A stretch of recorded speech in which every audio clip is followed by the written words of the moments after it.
Online class में आपका स्वागत है। मैं डीपी मौर्य SSIC कनकपुर विद्यालय से कक्षा 11वीं के रसायन विज्ञान के क्लास में आज हम आपको जो कि पिछले कुछ क्लासों में जो बताए थे कि किसी भी द्रव्य का जो भौतिक वर्गीकरण होता है और रासायनिक वर्गीकरण होता है उसके विषय में हमने आपको अच्छे से बताया कि भौतिक वर्गीकरण हमारा क्या होता है और रासायनिक वर्गीकरण क्या होता है। द्रव्य की जो अवस्था होती है ठोस, द्रव और गैस, इसके परिवर्तन के उपरांत जो हम लोगों ने देखा वो हमारे भौतिक वर्गीकरण थे। और जो हमारे शुद्ध पदार्थ होते हैं अर्थात द्रव्य की जो आपका रासायनिक जो वर्गीकरण होता है वह हमारा द्रव्य के शुद्ध में आता है, शुद्ध में और मिश्रण में। तो मैंने आपको जो शुद्ध पदार्थ कौन कौन होते हैं और हमारा मिश्रण क्या होता है, मिश्रण के प्रकार क्या होते हैं, ये सभी हमने आपको अच्छे से बताया था।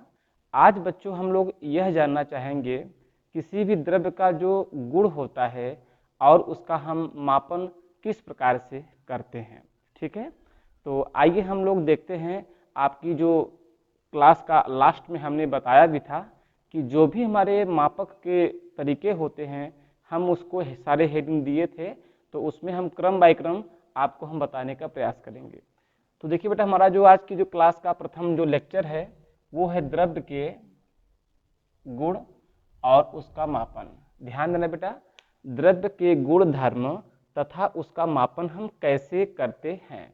तो ध्यान देना बेटा कि किसी भी भौतिक गुण, ध्यान देना द्रव्य का जो गुण होता है, जो द्रव्य के गुण होते हैं वो दो प्रकार से होते हैं। ठीक है ना, एक बेटा हमारा होता है भौतिक गुण, एक होता है रासायनिक गुण।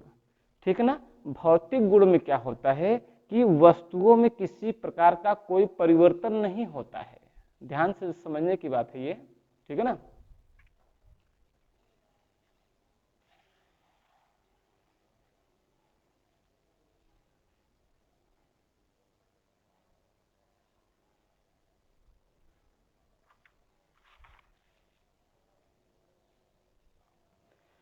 जो भौतिक गुण होता है वह हमारा बेटा किसी भी वस्तु के भौतिक गुण या कहें किसी भी द्रव्य का भौतिक गुण क्या होता है, तो आप यही कहेंगे किसी भी द्रव्य का जो भौतिक गुण होता है उसके संगठन या उसके अंदर किसी प्रकार का बिना कोई परिवर्तन के हम लोग जान सकते हैं, इसे हम लोग क्या कहते हैं, भौतिक गुण कहते हैं। जैसे किसी पदार्थ का रंग, रंग से हम किसी भी वस्तु को जान सकते हैं, उसका रंग नहीं बदलता है पदार्थ का। गंध से पहचानते हैं, वो उसका भौतिक गुण होता है। किसी पदार्थ का घनत्व होता है, जैसे हम लोग कहते हैं कि जल और शहद है, इसमें हम लोग कह सकते हैं कि इसकी जो घनत्व के माध्यम से हम यह कह सकते हैं कि कौन हमारा किसका घनत्व ज़्यादा है, किसका घनत्व हमारा कम है। ठीक है ना बेटा। और देखिए उसका गलनांक होता है, उसका क्वथनांक होता है, उसका हिमांक होता है, उसका द्रवणांक होता है। ऐसे बहुत सारे ऐसे गुण हैं जिसको हम बिना किसी प्रकार के परिवर्तन के अगर हम पहचान सकते हैं तो उसी को हम लोग कहते हैं यह द्रव्य का भौतिक गुण कहलाता है। अगला बेटा देखिए, हमारा कहते हैं परिवर्तन के बाद क्या पहचान, मतलब क्या होता है कि किसी पदार्थ के अम्लीयता, क्षारीयता या दहनशीलता के बारे में जानकारी परिवर्तन करें। जैसे कोई पदार्थ हमारा अम्लीय है तो हम कैसे जानेंगे कि कोई पदार्थ अम्लीय है, तो इसका हमारा परिवर्तन जब तक नहीं होगा हम नहीं जान पाएंगे कि ये पदार्थ अम्लीय है। तो अम्ल की पहचान कैसे करेंगे, तो जैसे हम एक उदाहरण ले लेते हैं कि यदि हम किसी भी अम्ल में किसी सक्रिय धातु को डाल देते हैं, यदि वहां से हाइड्रोजन आयन विस्थापित हो जाता है तो हम पहचान लेंगे कि पदार्थ अम्लीय है। तो यहाँ बेटा क्या हुआ कि परिवर्तन हुआ, क्या हमारा हुआ, परिवर्तन हुआ। मैंने क्या कहा कि अम्लीयता कैसे समझें कि बेटा हमारा कोई पदार्थ अम्लीय है, तो हमने कहा जैसे मान लीजिए Zn प्लस आपने कह दिया H2SO4 है। अब Zn और H2SO4 की अगर हम आपस में क्रिया कराते हैं, मान लीजिए बेटा हमारा क्या है, यह एक अम्ल है, इसकी अम्लीयता के हम लोग बारे में जानकारी करेंगे, उसकी क्षारीयता के बारे में जानकारी करेंगे। ठीक है ना। तो यहाँ देखिए क्या हुआ कि ये हमारा यहाँ से जाएगा और यहाँ बन जाएगा ZnSO4 प्लस H2, अर्थात धातुओं से जब अम्लों की क्रिया कराते हैं तो उस अवस्था में हमारे अम्लों से हाइड्रोजन मुक्त हो जाता है। तो यहाँ पे क्या हुआ, परिवर्तन हमारा हुआ। तो हमने यही लिखा है कि जब किसी द्रव्य के अंदर हमारा कोई रासायनिक परिवर्तन वहां पे होता है तो वहां पे कहलाता है रासायनिक गुण होते हैं। जैसे मैंने आपको बताया भी था, भौतिक परिवर्तन और रासायनिक परिवर्तन। भौतिक परिवर्तन वो होते हैं, जैसे मैंने आपको बताया था कि ठोस का द्रव में परिवर्तन और द्रव का ठोस में परिवर्तन। जैसे बच्चों, अगर हम लोग जल को बर्फ में परिवर्तित कर सकते हैं और उसी प्रकार से हम बर्फ को जल में पुनः परिवर्तित कर सकते हैं, लेकिन वह परिवर्तन के कारक कौन कौन है? तो वह परिवर्तन का कारण, जैसे आप कहेंगे ठोस का द्रव बनना, अर्थात ये बेटा उसका गलनांक हो गया, और द्रव का ठोस बनना वह उसका हिमांक हो गया। तो हमने कहा ना कि किसी भी द्रव्य का जो गलनांक, क्वथनांक, द्रवणांक, हिमांक आदि जो गुण आते हैं वह द्रव्य की भौतिक गुण के अंतर्गत हमारे देखे जाते हैं। तो बात को समझ में आ रहा है? भौतिक परिवर्तन में हम पदार्थ को पुनः पा सकते हैं, ठीक, कोई भी पदार्थ हो वह अगर बनता है, चाहे वह हमारे रसायन विज्ञान में कुछ रिएक्शन को हम दिखाएंगे, किसी भी पदार्थ में या किसी भी द्रव्य में अगर भौतिक परिवर्तन होता है तो उसको हम लोग जो है पुनः उसमें प्राप्ति कर सकते हैं, जैसे भी मैंने आपको उदाहरण दिया, ठीक। लेकिन रासायनिक परिवर्तन में ऐसा नहीं होता। जैसे दूध का दही बनना, यह क्या सा बेटा हमारा हुआ, दूध का दही बनना, यहाँ पे क्या हुआ, परिवर्तन हुआ। तो परिवर्तन शब्द जिस पदार्थ पे लागू होता है वहां पे होता है रासायनिक गुण, और जहां पे परिवर्तन के बिना हम पहचान कर सकते हैं वो क्या बेटा हमारा होता है, आपका भौतिक गुण। ये हमारे आपके द्रव्य के दो गुण थे, हमने आपको बताया। आइए बच्चों हम लोग बात करते हैं कि अब मापन की प्रक्रिया में कैसे हम इसके बारे में जानकारी प्राप्त करेंगे। मापन की प्रक्रिया में हमने देखिए, जैसा कि सभी बच्चों को ये पता है कि हमारे जो मात्रात्मक या कहेंगे मापन में आपकी जो वैज्ञानिकीय मापन पद्धतियां रखी गई हैं उसमें से हमारे 7 अर्थात 7 मौलिक राशियां अर्थात मूल राशियां रखी गई हैं, ठीक है। और वही हमारी मूल राशियों के माध्यम से जो मात्रक बने हैं उसे हम लोग कहते हैं क्या, मूल मात्रक कहते हैं। तो हमारे आपके जो पद्धति में भौतिक राशि जैसे हम लोग कौन कौन लेंगे, लंबाई ले लिए, ताप ले लिए, द्रव्यमान ले लिए, समय, विद्युत धारा, आपका जो प्रदीपन तीव्रता है, और द्रव्यांश या इसको मोल भी कहा जाता है या मूल अंश भी कहते हैं। अब देखिए बेटा, हम लोग कहेंगे कि ये हमारा मूल राशियां हैं। क्या है बेटा, ये मूल राशियां हैं। उनके हम किस प्रकार से प्रेजेंट करते हैं, जैसे लंबाई को स्मॉल एल से, तापमान को कैपिटल टी से दिखाते हैं, द्रव्यमान को स्मॉल एम से, समय को टी से, ये तभी हमारा सब सिंबल दिया है। और ये बेटा हमारे उसके मूल मात्रक हैं, याद रखना ये मूल मात्रक है। जैसे कोई पूछता है लंबाई का मूल मात्रक क्या होगा, तो कहेंगे मीटर होगा।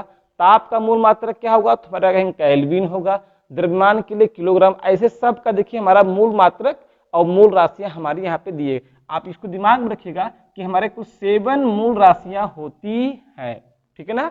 क्या बेटा, हमारा ये 7 आप क्या है, मूल राशियां हैं, जिसके माध्यम से हम लोग किसी भी पदार्थ का अगर मापन करते हैं। जैसे हमने कहा कि कोई वस्तु 10 किलोग्राम है, 10 किलोग्राम है, अर्थात ये हुआ कि द्रव्यमान का जो मात्रक है वह किलोग्राम है, ठीक है ना बेटा। हमारा क्या है, 10 किलोग्राम है, ठीक है ना। अच्छा, और इसमें देखिए नंबर 2 दिया है बेटा हमारा, इसमें आपको बोला है कि मापन की विभिन्न पद्धतियां, अर्थात जो हमारे पद्धतियां होती हैं। पद्धतियों का मतलब यह हुआ कि जैसे अगर हम कहते हैं कि समय के मात्रक क्या है, तो आप कहेंगे समय का जो मूल मात्रक होता है, मूल मात्रक वो आपका होता है सेकंड ही होता है। लेकिन समय का मूल मात्रक सेकंड तो है, लेकिन समय का केवल एक ही मात्रक सेकंड ही होता है, यह कहना गलत है। समय का मात्रक हम लोग कह सकते हैं घंटे भी हो सकते हैं, महीने भी हो सकते हैं, सेकंड भी होगा, आपके मिनट भी होंगे, वर्ष भी होते हैं, शताब्दी होते हैं, हफ्ता होता है, दशक होता है ना, सेंचुरी इसको आप लोग बोलते हैं, है ना, दशक, तमाम प्रकार के हमारे जो होते हैं सभी मात्रक ही हैं। जो चीज जो आपका अवधि के बारे में बात करे, समय के बारे में बात करे, वह आपके समय का मात्रक ही कहलाता है। आप कहते हो ना कभी कभी कि चलिए सर हम आपको अगले 2 दिन के बाद हम ये लेसन आपको सुना देंगे। इसका मतलब क्या हुआ, आपने उनको समय दिया, समय ही तो है ना, तो 2 दिन बाद हम आपको ये आपको हम सुना देंगे, मैं इसको पूरी तरह से कंप्लीट कर लूंगा, अर्थात तैयार कर लूंगा, ठीक है ना। तो ये बेटा हमारा समय का हुआ। तो वही हमारा क्या है, मापन की विभिन्न पद्धतियां क्या होती है। मापन की मुख्य रूप से 3 पद्धतियां बनाई गई हैं, एमकेएस पद्धति, सीजीएस पद्धति और एफपीएस पद्धति क्या है। तो ये देखिए बेटा यहाँ पे क्या है कि एमकेएस, यम का यहाँ पे क्या मतलब है कि एमकेएस, है ना। आप देखिए यहां पे हम लोग कहेंगे एमकेएस पद्धति में आपका जो लंबाई का मात्रक होगा, लंबाई का जो मात्रक होगा वह मीटर होगा, ठीक है। एमकेएस पद्धति में हमारे 3 को ही मुख्य रूप से लिया गया है, या कहेंगे तीनों पद्धतियों में मुख्य रूप से किसको किसको लिया गया है, लंबाई आपका है और द्रव्यमान और आपका क्या है बेटा हमारा समय, ठीक है ना। याद रखना कि जो मापन की विभिन्न पद्धतियां हमारे यहाँ पे लागू होती हैं, हम अपने सिलेबस में हम लोग इसको पढ़ते हैं, तो उसमें यह कहा जाता है कि मापन की कितनी पद्धतियां हैं, तो आप कहेंगे 3 पद्धतियां यहाँ पे आपको दिखाई गई हैं, ठीक है ना। तो मापन की पद्धतियों के बारे में बात करूं 3, तो यहाँ पे कौन कौन लेते हैं, एक हमारा लंबाई के बारे में बात करते हैं, एक द्रव्यमान के बारे में, एक हमारा समय के बारे में। तो ध्यान देना बेटा एमकेएस का मतलब होता है मीटर किलोग्राम सेकेंड, ठीक है बेटा, क्या नाम इसका मतलब होगा, मीटर, एम का फॉर मीटर, और के का मतलब क्या होता है हमारे यहाँ पर, तो हम के के बारे में क्या कहेंगे, इसको किलोग्राम, और यस का मतलब सेकेंड, अर्थात हमारा जो लंबाई का मात्रक होगा एमकेएस पद्धति में मीटर, और किलोग्राम मतलब द्रव्यमान का मात्रक, ये हमारा समय का मात्रक सेकेंड होता है। सीजीएस पद्धति में आप कहेंगे लंबाई का मात्रक आपका सेमी में होता है, सेंटीमीटर, और हमारा जो जी का मतलब है ग्राम में, किस में हमारा ग्राम, अर्थात द्रव्यमान का मात्रक हम लोग सीजीएस पद्धति में क्या लेते हैं, ग्राम में लेते हैं, और समय का मात्रक हमारा सेकेंड ही होता है। अब देखिए एफपीएस पद्धति जो होता है, आपका जो तीसरा पद्धति है foot pounds and second, foot pounds and second, अर्थात फुट का मतलब क्या हुआ कि जो लंबाई का मात्रक होगा उसको हम लोग फुट पे लेंगे, और जो हमारा आपका द्रव्यमान का मात्रक होता है उसे हम लोग पाउंड्स में लेंगे, और समय का मात्रक हमारा सेकेंड होता है। लेकिन यहाँ पे बेटा एक चीज हमारा कॉमन ये हुआ कि मापन की जो विभिन्न पद्धतियां हैं, एमकेएस पद्धति, सीजीएस पद्धति, एफपीएस पद्धति, जो आपकी पद्धतियां यहाँ पे लागू हो रही हैं, उसमें समय का जो मात्रक है वो सब में सेकेंड ही है, जबकि हमारे लंबाई और द्रव्यमान के जो मात्रक हैं वो हमारे परिवर्तित हुए हैं। आपको साफ साफ दिखाई दे रहा है, देखिए ये हमारा यहाँ पे क्या हुआ, कॉमन चीज है ये, ठीक है ना, इसे हम लोग कहते हैं कॉमन, क्योंकि समय का मात्रक ये अक्सर पूछता है कि ऐसा कौन सा मात्रक है जो तीनों पद्धतियों में एक समान होता है, तो उसे हम लोग कहते हैं समय। समय एक ऐसी राशि है जिसका मात्रक हमारे तीनों पद्धतियों में एक समान देखने को प्राप्त होता है, ठीक है ना। और बाकी आपको देख लिए। अब आगे देखिए हमारा ये 2 आपको हमने बता दिया, इसको भी आप लोगों ने देख लिया कि हमारे इसके जो मूल राशियां होती हैं कितनी होती हैं, 7, और 7 राशियां आपको दिखा दिया हमने। और यह बेटा हमारा क्या हो गया आपका कि उसके मात्रक होते हैं, और उन मात्रकों को हम लोग किस प्रकार से हम लोग व्यक्त करते हैं, इसको आप अच्छे से देख लीजिए। और ये बेसिक चीजें हैं, इसको आप लोगों ने कक्षा 9th में पढ़ा भी होगा, ठीक है। तो आगे देखिए,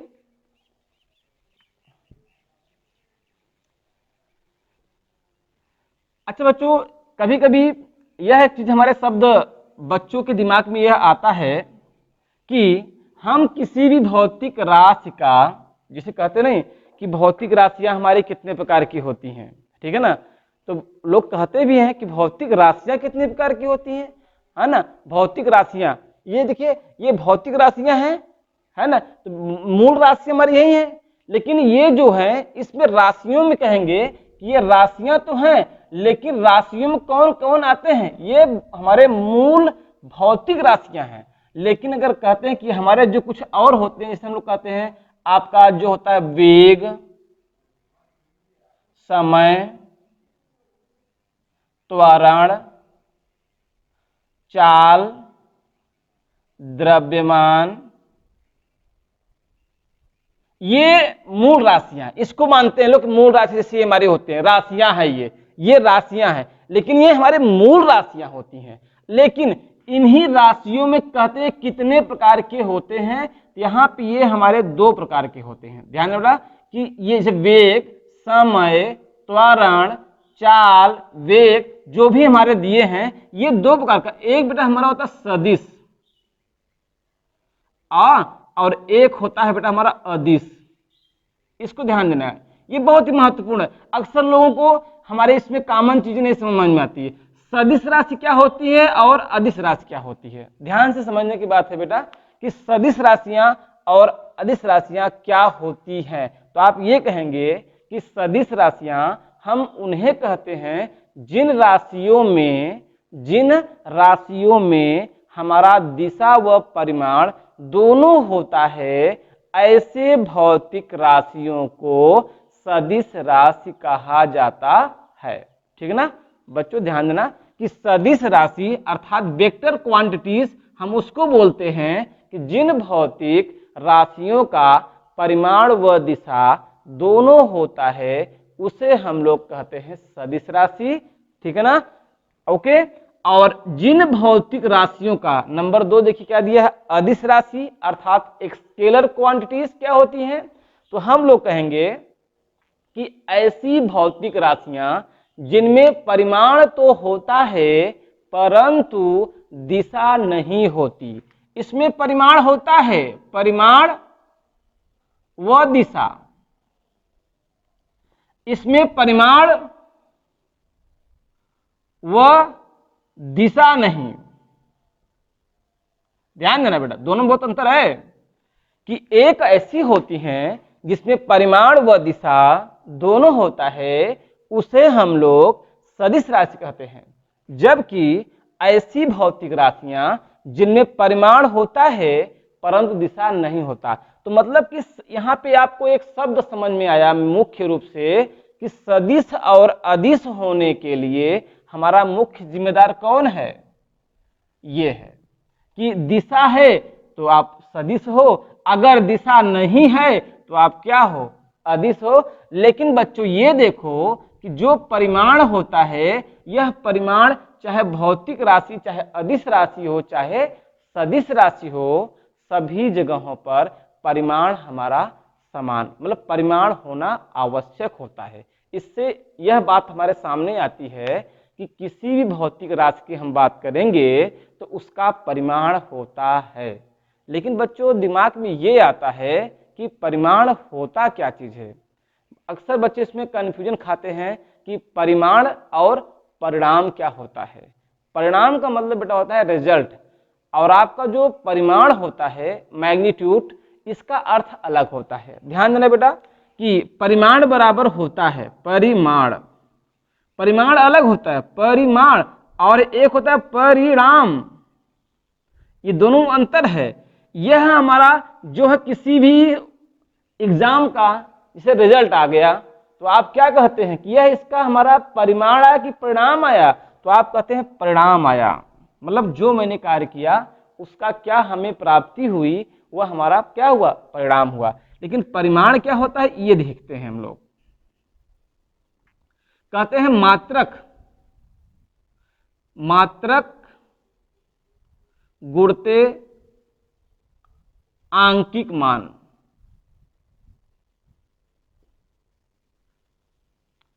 आंकिक मान, मात्रक गुणते आंकिक मान। किसी भी भौतिक राशि का मात्रक और आंकिक मान अगर न हो तो वह भौतिक राशि न तो आप उसको सदिश कह पाओगे न तो उसको अदिश कह पाओगे, मतलब कि वेरिएशन उसका हमारा समझ में नहीं आएगा आपको। देखने का मतलब बेटा ये होता है हमारा कि जैसे हम लोग कहते हैं कि हमारा मान लीजिए कि हमारा द्रव्यमान ही है, द्रव्यमान एक भौतिक राशि है, ठीक है ना। यह सदिश है कि अदिश इसकी बात नहीं कर रहे हम लोग, पहले ये बात करते हैं कि द्रव्यमान होता है। तो आप लोग कहते हो कि द्रव्यमान का हमारा जो मात्रक होता है किलोग्राम होता है। क्या होता है बेटा हमारा? किलोग्राम। जैसे हमने कहा कि 10 केजी, 10 केजी, यहाँ 10 केजी क्या है, तो यहाँ पे 10 और केजी। तो आपको ये चीज दिखाई दे रहा है कि यहाँ पे अंक और मात्रक का गुणनफल हुआ है। बात को समझिएगा, यहाँ पे मात्रक और अंक का गुणनफल हुआ। तो जिस जगह पर मात्रक और अंक का आपस में गुणा होता है तो वह जो आपका आता है रिजल्ट, उसी को हम उस भौतिक राशि का, किस भौतिक राशि का, जिसके मात्रक का गुणा किया गया है, उस भौतिक राशि का हम कहते हैं कि आप क्या हो, परिमाण हो। आप क्या हो बेटा हमारा? परिमाण। लेकिन बच्चों एक बात और ध्यान देना कि जैसे हम लोग कहेंगे कि क्या अंक और मात्रक साथ साथ बोलना जरूरी होता है, ये बच्चे अक्सर कहते हैं क्या मात्रक न बोले सर अंक ही लिख दें तो क्या हमारा मतलब कि वहां पे शब्द का अर्थ निकलेगा? जी नहीं। आप कभी भी मार्केट में जाइए और किसी दुकानदार से कहिए कि हमें, आप मान लीजिए एप्पल लेने गए हो, अब आप कह दो कि हमें 10 दे दीजिए, तो 10 क्या देगा आपको? 10 आपको फल दे देगा एप्पल को उठा करके, या आपको 10 क्विंटल दे देगा कि 10 किग्रा देगा? वह सार्थक अंक, वहां पे आपने सार्थक शब्द नहीं बोला है, इसीलिए वो समझ नहीं पाएगा कि आप क्या मांग रहे हो, तो आपसे पूछेगा। ठीक है, ठीक है ना। और देखिए अगर आपने केवल मात्रक बोला कि हमें किग्रा दे दो, अब किग्रा में कितना किग्रा देगा वो? हो सकता है जितना उसके ठेलिए पे होगा वो पूरा आपको दे दे, है कि नहीं है? तो लेकिन वहां पर देखिए कि अगर मात्रक बोलते हैं अंक नहीं बोलते तब भी नहीं सही हमारा रिजल्ट आता है, और अंक बोलते हैं मात्रक नहीं बोलते हैं तब भी हमारा वहां पे शाब्दिक अर्थ नहीं आएगा। इससे यह सिद्ध होता है कि किसी भी भौतिक राशि का परिमाण, परिमाण का मतलब क्या हुआ कि अगर भौतिक राशि के परिमाण को आप शुद्ध रूप से बोलना चाहते हो तो अंक और मात्रक दोनों को साथ में बोलना पड़ेगा। ठीक, अगर हम लोग अंक के बिना मात्रक बोले और मात्रक के बिना अंक बोले तो वहां पे सही प्रकार से हम किसी भी भौतिक राशि के परिमाण के बारे में बात नहीं कर पा रहे हैं। ठीक है बच्चों, याद रखना मात्रक के बिना आंकिक मान अधूरा होता है और आंकिक मान के बिना मात्रक अधूरा होता है। ठीक ना। तो ऐसे कोई भी आप द्रव्यमान हम ले लिया, आप लंबाई के लिए लीजिए, जिसे बोलते हैं 10 मीटर। जैसे मैंने आपको बोला कि आप 10 मीटर की दूरी पर जाओ, तो आप ऑटोमेटिक समझते हो कि 10 मीटर की दूरी पर जाओ। अगर मैं बोलूं मीटर जाओ, ना मतलब कोई आंसर नहीं। हम कितना मीटर जाएंगे भाई? आपने कहा मीटर जाओ तो जाओ मीटर, आप कहाँ जाओगे? हमने कहा 10 जाओ तो 10 कहाँ जाओगे आप? तो मतलब अंक और मात्रा का जो कॉम्बिनेशन होता है वही हमारे भौतिक राशि के पूरे विज्ञान का यही एक मुख्य भाग होता है। क्या? परिमाण। ठीक है ना, परिमाण, सॉरी, हमारा ये परिमाण जो होता है यही हमारा मुख्य भाग इसका होता है। ठीक है ना। तो हमने आपको आज बेसिक बातें इसके विषय में बताया, और सदिश राशियां और अदिश राशियां क्या होती हैं इसको आप लोग भौतिक विज्ञान में अच्छे से पढ़ेंगे, परंतु हम यहाँ से हमने थोड़ा सा आपको परिचय देने का यहाँ पर प्रयास किया। आगे देखते हैं हम लोग। अब देखिए बच्चों, अगले टॉपिक हम चलते हैं द्रव्यमान और भार में। अक्सर लोग ये कंफ्यूजन में होते हैं कि द्रव्यमान और भार हमारा जो होता है एक ही चीज होता है ना। लोग कहते हैं, लेकिन वास्तविकता में ये बेटा गलत होता है। द्रव्यमान एक अलग चीज है और भार हमारा अलग चीज होता है। याद रखना बेटा, भार इज द वेट। आप लोग सब पढ़े होंगे भार। भार बराबर आपका साफ साफ होता है बच्चों हमारा द्रव्य मान गुणते त्वरण, है ना। मतलब कि गुरुत्वीय त्वरण आप लेंगे यहाँ पर, है ना। तो यहाँ पे हम लोग देखिए, अगर कहीं पर किसी भी वस्तु को अगर हम कहते हैं कि यह आपका भार है, तो उसके द्रव्यमान में यदि गुरुत्वीय त्वरण का मान आप किस जगह पे हैं, पृथ्वी पे हैं, किसी अन्य ग्रह पे हैं, किसी उपग्रह पे हैं, वहां पे जी की जो वैल्यू होती है वो क्या होगी, ये आप समझिएगा। ठीक, जैसे हम लोग कहते हैं कि पृथ्वी के केंद्र पे हम जब जाते हैं तो वहां पे जी का मान हमारा शून्य हो जाता है। ध्यान से समझिएगा बेटा, अगर हम लोग पृथ्वी के केंद्र पे जाएंगे तो वहां पे जी का मान अर्थात जी का मान हमारा क्या होता है, शून्य हो जाता है। कितना बेटा, हमारा शून्य हो जाता है। तो वहां पे देखिए जी का मान शून्य हो गया, तो क्या आप बताइए आपका भार भी शून्य होगा? जी हाँ, वहां पे आपका भार भी क्या महसूस करेंगे, आप शून्य महसूस करेंगे। ठीक है, क्या आप बताइए बच्चे, क्या आपका द्रव्यमान शून्य होगा वहां पर? बात यहां फंसती है कि अगर किसी भी जगह पर लोग अक्सर कंफ्यूजन में होते हैं कि भार क्या होता है और द्रव्यमान क्या एक ही चीज होता है। नहीं, द्रव्यमान कभी भी किसी भी कंडीशन में, किसी भी एटमॉस्फेयर में परिवर्तित नहीं होगा। ये अब जान लीजिए, किसी भी जगह पर होगा, चाहे हमारा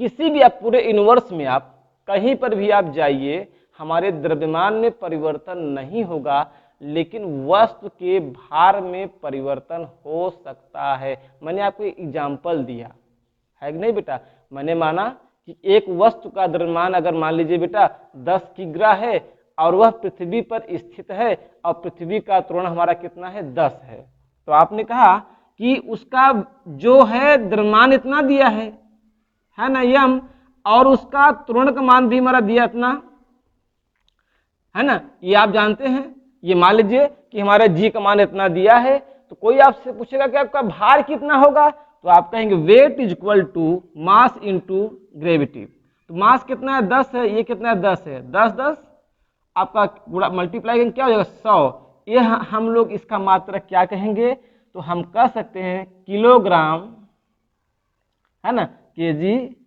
मीटर प्रति सेकेंड स्क्वायर कहेंगे, या इसका हम लोग कह सकते हैं बेटा न्यूटन।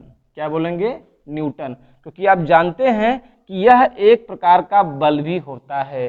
तो किसी भी वस्तु का जो भार होता है, किसी भी वस्तु का जो भार होता है वह उसके बल के बराबर होता है। तो यहाँ पे आपने देखा कि पृथ्वी पर एक व्यक्ति का द्रव्यमान 10 किग्रा था, तो उसका भार कितना हुआ, तो आपने यहाँ पे मेजरमेंट किया, हमारा 100 आपका इतना आया, 100 न्यूटन के आसपास आया। ठीक, लेकिन बच्चों अगर हमारा यही व्यक्ति 10 किग्रा का ही व्यक्ति अगर हमारा पृथ्वी के केंद्र पे जाता है तो उसका जी का मान कितना वहां पे है, शून्य है। तो आप बताओ बच्चों, क्या यहां पर उसका भार हमारा यही होगा?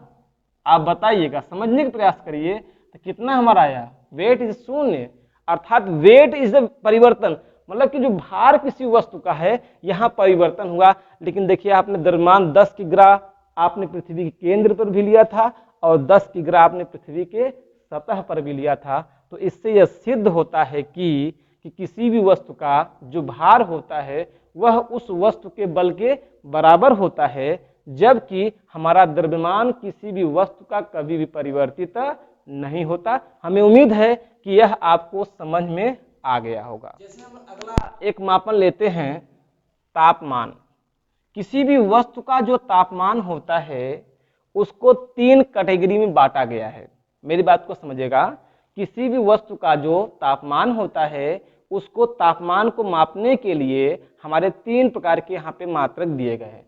एक बेटा हमारा होता है कि हम किसी भी राशि का या किसी भी वस्तु के माप के तापमान को सेल्सियस में माप सकते हैं, या तो केल्विन में माप सकते हैं, या तो फ़ारेनहाइट में मापा जा सकता है।